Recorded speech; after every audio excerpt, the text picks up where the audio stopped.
Israel और Hamas के बीच का विवाद अभी थमा भी नहीं कि रूस ने इजराइल को भड़काने की कोशिश कर डाली है। दरअसल रूसी न्यूज एजेंसी रशियन टुडे की ओर से जारी एक वीडियो में रूसी सैनिक गोलन हाइट्स के पास देखे गए हैं। रूसी सेना की हालिया दखलंदाजी मिडिल ईस्ट में आग भड़काने का काम कर सकती है, जहां पहले ही इजराइल का अरब देशों खासकर ईरान के साथ 36 का आंकड़ा चल रहा है। वहीं रूस की मौजूदगी ने आग में घी का काम कर डाला है। मालूम हो कि ये पहला मौका नहीं है जब रूस ने इजराइल पर दबाव बनाने की कोशिश की।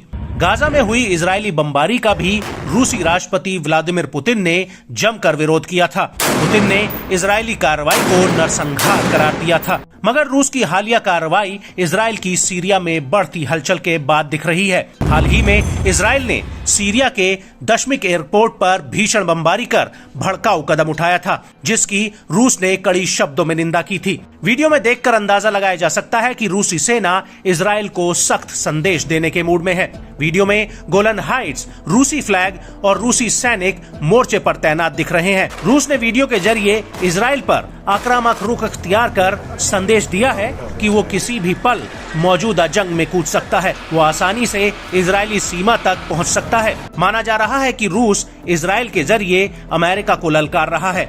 मालूम हो कि गोलन हाइट्स एक पहाड़ी इलाका है जो कभी सीरिया का हुआ करता था, लेकिन पिछले 54 सालों से ये इजराइल के कब्जे में है, जिसे इजराइल ने अपने सबसे चर्चित युद्ध 6 डे वॉर में सीरिया से छीना था।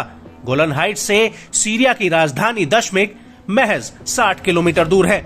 ये पहाड़ी इलाका सीरिया से इजराइल की सुरक्षा के लिए ढाल का काम भी करता है। बता दें कि 1967 में कब्जाए गोलन हाइट्स को साल 1981 में इजराइल में मिलाने की एक तरफा घोषणा को आज तक यूएन ने मान्यता नहीं दी है। हाल में इजराइल से गोलन हाइट्स का कब्जा छुड़ाने के लिए यूएन में हुई वोटिंग में रूस, चीन और भारत समेत 91 देशों ने इसका समर्थन किया। वहीं अमेरिका और यूनाइटेड किंगडम सहित 8 देशों ने विरोध में मतदान किया, जबकि 62 देश इस वोटिंग में एब्सेंट रहे।